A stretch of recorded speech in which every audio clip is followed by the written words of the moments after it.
there! This video is going to be all about shooting real estate video on the Canon C80. So in this video, I'll be showing you a whole bunch of sample footage that I have from paid gigs that I took out the camera to shoot with. I'm going to talk about why I choose to use the C80 for real estate personally and all the benefits of using this camera. In addition to that, I'm going to talk about all the gear that I use and I'm going to show you that. So of course, all that gear will be linked down in the description below. So please go check that out. I'll rig up the camera and show you how I use it. And then also I'll talk about some of the settings that I like to use in the C80. All right, so I'm going to show you two of the projects here, and so you can see a lot of the footage. There are a couple of drone shots mixed in here, but the rest of it is shot on the C80. So I've taken this out on 3 paid gigs now, and the more I use it, the more I enjoy it. So I want to talk about all the things that I like about that while you're looking at this footage. The 3 main things to start off with, the first one is the triple base ISO, which most people know about, of 800, 3200, and 12,800 in C-Log2. I wind up shooting most of my stuff inside at 3200. It allows me to stop down a little bit. But at 3200, you get very little noise and it's really easy to clean up. And look at the dynamic range in this shot too. You really do hold on to all the dynamic range that this camera has to offer. So 3200 is fantastic for all the interiors. And of course, this camera does shoot in C-Log2 in all of its modes. And like I had said already, you just get a lot of dynamic range. Dynamic range is probably one of the most important things when you are shooting real estate, to make sure you don't blow out the windows. Now, this camera does do oversampled 4K 60, which is something that's really important to me, having previously shot on the R5 II, R5C, and other cameras. I really like that oversampled 4K 60 because I shoot everything except the talking head stuff in 4K 60. It gives you excellent detail and sharpness, but also really helps with the noise performance, as that oversampling definitely helps with the noise.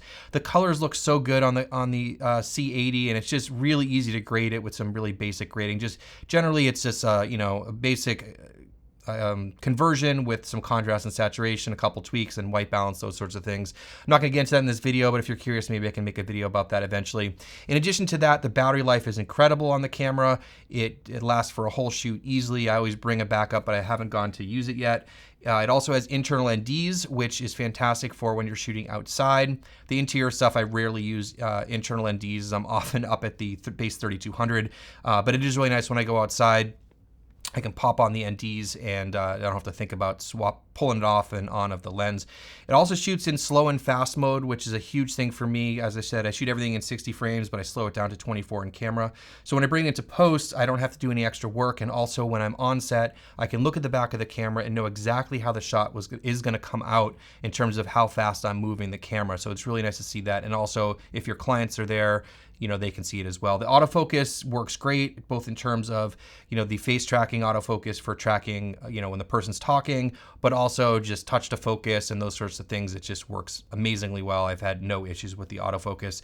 Also, in terms of getting proper exposure, I really love the fact that the C80 has false color. So for me, that's part of my workflow where I'll just toggle false color on and off, and I can check and see if the highlights are clipping.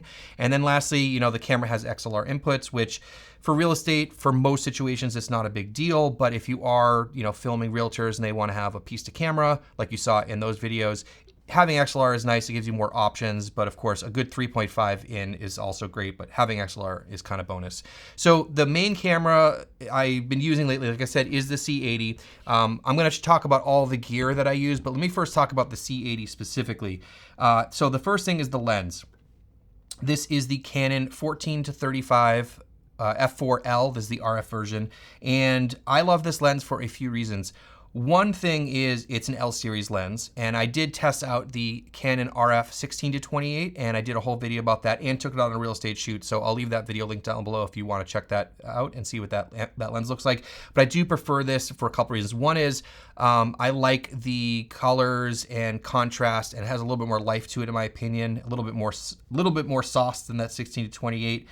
It also goes out to 14 and to 35, which is really nice. Now I've been using the RF 15-35 2.8 for years now, especially with real estate.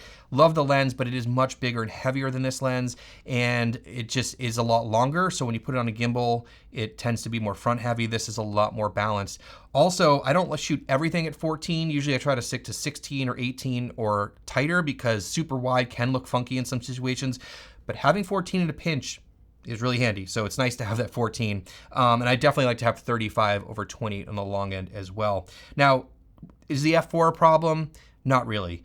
When you're shooting on a full frame camera and you're shooting real estate, having, going below f4 can sometimes get too much out of focus. Now, when I do have 2.8, I will use it for a shot or two if I want to do a detail shot, throw the background out of focus, or if I want to have some foreground elements out of focus, but focus on the background, stuff like that. But I found just getting closer at 35 millimeters in f4 is fine. And especially when you are using the second base ISO of 3200, f4 totally works. So that's fantastic. Okay, the rest of the things about the camera.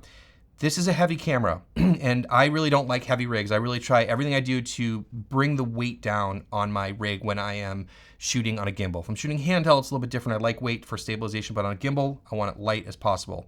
Now, the nice thing too about this lens is it does have stabilization, which is handy too, and the C80 not having IBIS is actually a benefit. I don't like IBIS on a gimbal because it fights you sometimes. Anyways, I don't have a cage on this and it's not necessary, but let me show you how I am doing this. So on the bottom here is a plate made by Small Rig. It is not expensive, but it is something that you'll have to pick up. And the nice thing is that the C80 has two mounting places front to back, so you can mount it like this. It doesn't twist on the gimbal. And you can see this base plate here has the gears, so this slides right into the Ronin. And that's about it. In terms of the battery, I just use the stock BPA30N. Keep it nice and small. This thing lasts definitely for a whole shoot. I don't use an external monitor. I find this one's fine for me personally lately. And then for SD cards, I've been using the ProGrade V90 SD Iridium cards. These are fantastic, and I definitely recommend ProGrade. I've been using them for all my stuff lately. So that's basically the camera. Of course, you don't need ND filters because there is, ND filters inside. Now the rest of the stuff is in this case here. You can see how dirty it is. I brought this to so many gigs. I bring this all over the place. This is the Nanook 950, and I'll show you everything that's in this. Now, I personally like Nanook cases over Pelican. I just like the way they're built better. This is like I said, the 950. This one's a little bit taller than the sort of standard size case that you could take on an airplane. This only goes to gigs I drive to in the car, and the extra height is really handy for taller stuff. So let me lay this down, and I'll show you everything that's in here. All right, so this is inside my case. This is literally what I bring to a gig. So we have, like I just showed you, the C80 with the lens and all that stuff. In terms of other lenses, I do usually bring the 24-70. This is the 15-35 because I'm using the 24-70 to film this video. I haven't even pulled it out the last few gigs, but I just bring it just in case. But like I said, the 14-35 has been doing all the heavy work. It's been doing all the work. In terms of drones, this is the drone I use all the time. This is the Mavic 3 Classic. I've had this drone for years. I've made a lot of money with this drone. I love it.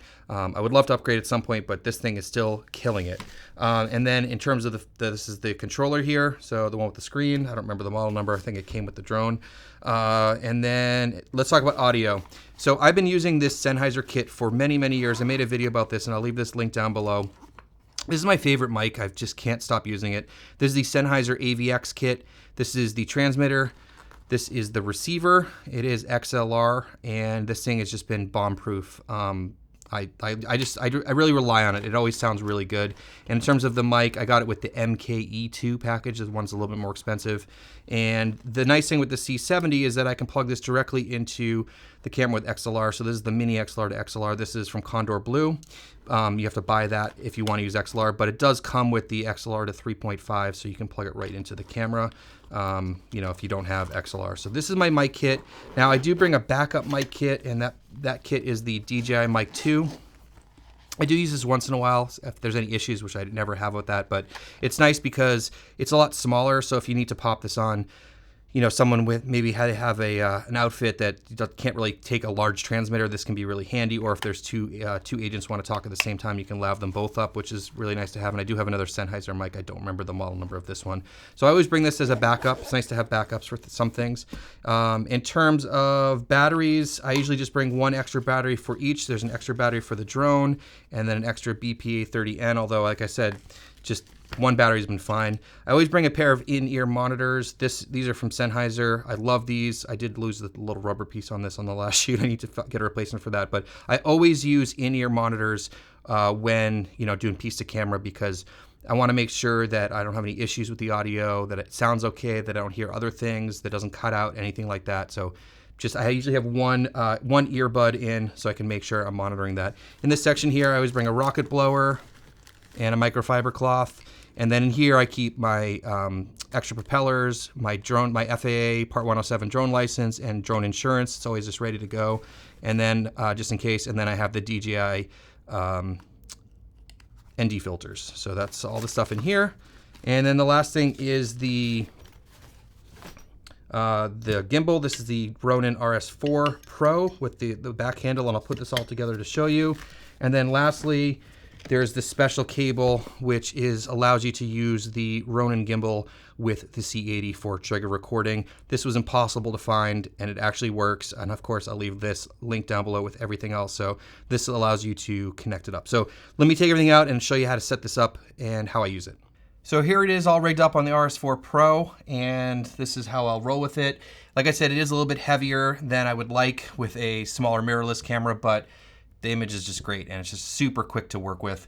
Now, this is that back handle that I was talking about before, so I do walk around like this, and I find that works pretty well. I've also used side handles. I've been using the back handle lately.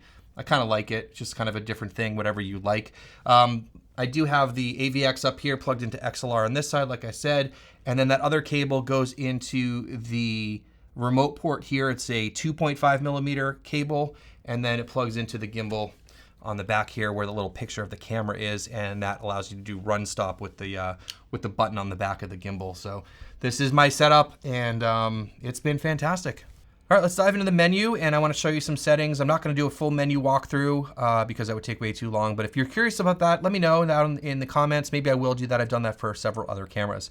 Okay, jumping into the menu here, I just want to show you a couple of things. I'm not going to show you everything, like I said. Shutter angle, of course. We'll talk about base ISOs.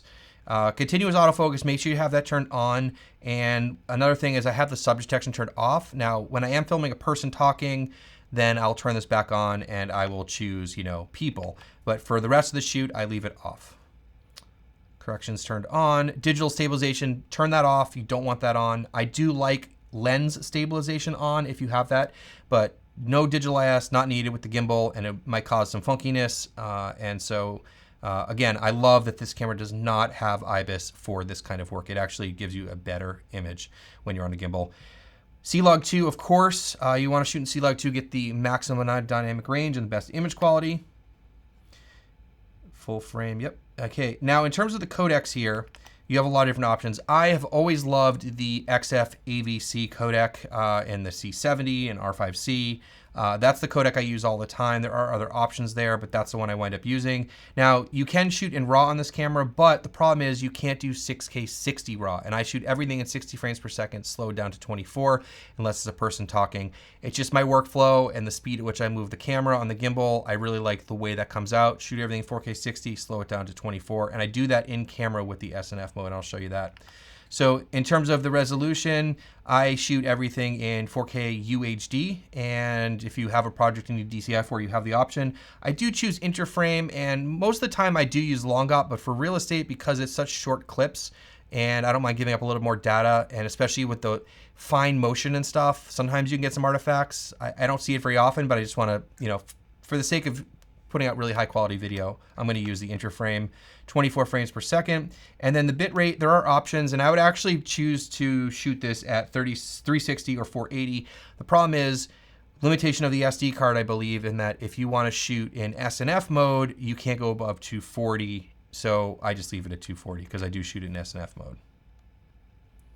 Now, when you want to put it in SNF mode, basically you can shoot it whatever frame rate you want, and then it'll slow down in camera automatically. So let me put this in slow and fast mode, SNF mode, and then if you go back a screen, you'll still see here that your frame rate is 24 frames per second, but then the slow and fast frame is 60. So you can set this to whatever you want. So this will record at 60 and slow it down in camera to 24. Now, I like doing it this way because I don't have to do anything in post. It's already slowed down. Also, when I'm on set, I can just look at the back and I can see exactly what it's going to look like. So we'll just turn this off for right now, but I do use slow and fast pretty often, and I do set a custom button for that as well.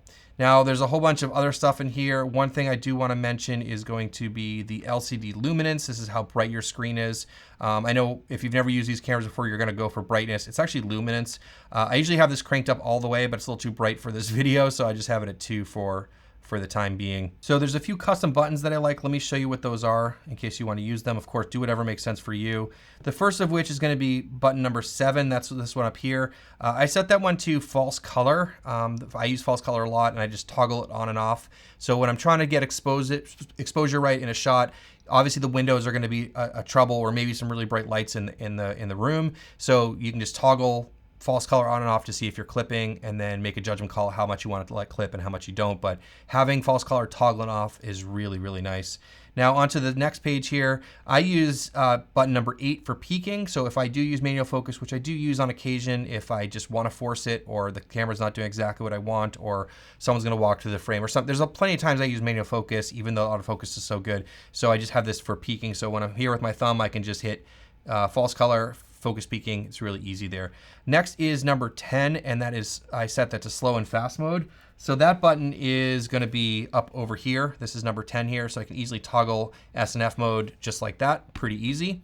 And then the last one here is going to be the base ISO, and that one I have set to number 12. Number 12 is this guy down here. So basically when I'm out here and I just toggle this button underneath, you can see that it's toggling between the different bases here.